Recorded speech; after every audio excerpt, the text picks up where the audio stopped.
بسم اللہ الرحمن الرحیم۔ دوستو، آج کی اس ویڈیو لیکچر میں ہم بات کریں گے ایک امپورٹنٹ ٹاپک کے حوالے سے مانیٹری پالیسی کے کوانٹیٹیو ٹولز۔ اس سے پہلے ویڈیو میں مانیٹری پالیسی یا کریڈٹ کنٹرول پالیسی کے حوالے سے بات ہوئی تھی کہ مانیٹری پالیسی کے دو میتھڈ یا دو طریقے ہوتے ہیں مانیٹری پالیسی کو امپلیمنٹ کرنے میں۔ کسی بھی ملک کا جو سینٹرل بینک ہے وہ مانیٹری پالیسی کو دو طریقوں سے امپلیمنٹ کرواتا ہے، کوانٹیٹیو میتھڈز کو یوز کر کے یا کوالیٹیٹیو میتھڈز کو یوز کر کے۔ تو کوانٹیٹیو میتھڈ جو ہوتے ہیں وہ بہت زیادہ اہم ہوتے ہیں اور اس کی امپلیمنٹیشن بہت زیادہ ضروری ہوتی ہے سپلائی آف منی کو کنٹرول کرنے کے حوالے سے۔ تو آج کے اس ویڈیو لیکچر میں دو بہت ہی اہم کوانٹیٹیو جو ٹول ہیں یا مانیٹری پالیسی کے جو کوانٹیٹیو انسٹرومنٹس ہیں وہ ہم ڈسکس کریں گے۔ اس میں پہلے نمبر پہ ہے بینک ریٹ پالیسی۔ تو بہت سارے ایف پی ایس سی اور پی پی ایس سی کے انٹرویو میں یہ کویشچن پوچھا جاتا ہے کہ بینک ریٹ پالیسی کیا ہے، what is bank rate policy اور ڈسکاؤنٹ ریٹ پالیسی، اس کو ہم ڈسکاؤنٹ ریٹ پالیسی بھی کہتے ہیں۔ تو دوستو، بینک ریٹ یا ڈسکاؤنٹ ریٹ پالیسی کیا ہے؟ وہ بینک کا وہ ریٹ جس میں سینٹرل بینک کمرشل بینکس کی ہنڈیوں پہ بٹا لگاتا ہے، ان کے بلز کو، ان کے پرومسری نوٹس کو اور ان کی سیکورٹیز کو جو ہے ری ڈسکاؤنٹ کرتا ہے۔ تو اس کو ہم بینک ریٹ پالیسی کہتے ہیں۔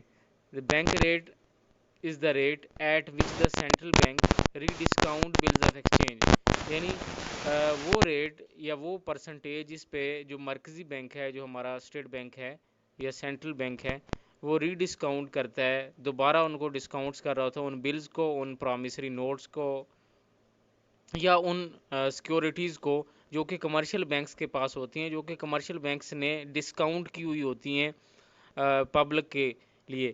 اور اگر کمرشل بینکس ان کو ری ڈسکاؤنٹ کروانا چاہے تو پھر وہی بلز جو ہیں سینٹرل بینک کو دے دیتا ہے اور سینٹرل بینک جو ہے ان کو ری ڈسکاؤنٹ کر دیتا ہے۔ تو اس کو ہم کہتے ہیں ڈسکاؤنٹ ریٹ پالیسی یا بینک ریٹ پالیسی۔ مطلب یہ ہے کہ ڈسکاؤنٹ ریٹ پالیسی سے مراد وہ پالیسی ہے جس پہ مرکزی بینک تجارتی بینک کے بلز کو ری ڈسکاؤنٹ کرتا ہے۔ بل سے مراد جو بلز آف ایکسچینج ہو سکتے ہیں، پرومسری نوٹس ہو سکتے ہیں، ٹرائری بلز ہو سکتے ہیں، مشارکہ مضاربہ سرٹیفکیٹس ہو سکتے ہیں، ٹھیک ہے۔ اس کے علاوہ گورنمنٹ کی دیگر جو سیکورٹیز ہو سکتی ہیں، ان کو جو کمرشل بینکس ری ڈسکاؤنٹ کرواتے ہیں سینٹرل بینک سے، تو جس ریٹ پہ کروا رہے ہیں اس کو ہم بینک ریٹ پالیسی کہتے ہیں۔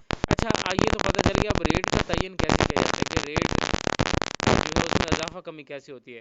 اگر انفلیشن ہو، یعنی ملک میں انفلیشن کا مطلب یہ ہے کہ مارکیٹ میں پیسہ ایکسیس ہے، مارکیٹ میں پیسہ زیادہ ہے اور اس پیسے کو کم کرنا ہے یا کنٹرول کرنا ہے، تو بینک ریٹ پالیسی جو ہے اس میں جو ریٹ ہے وہ انکریز کر دیا جاتا ہے۔ جب ریٹ انکریز ہوگا تو جو کمرشل بینکس ہیں جب ری ڈسکاؤنٹ کروائیں گے اپنے بلز کو سینٹرل بینک سے، تو وہ زیادہ ڈیڈکشن کرے گا سینٹرل بینک۔ جب زیادہ ڈیڈکشن کرے گا تو بینکوں کی جو لون دینے کی جو کیپیسٹی ہے وہ کم ہو جائے گی اور اس طرح بینک کم لون دے گا پبلک کو اور اس طرح پیسہ جو ایکسٹرا ہے وہ کنٹرول ہو جائے گا۔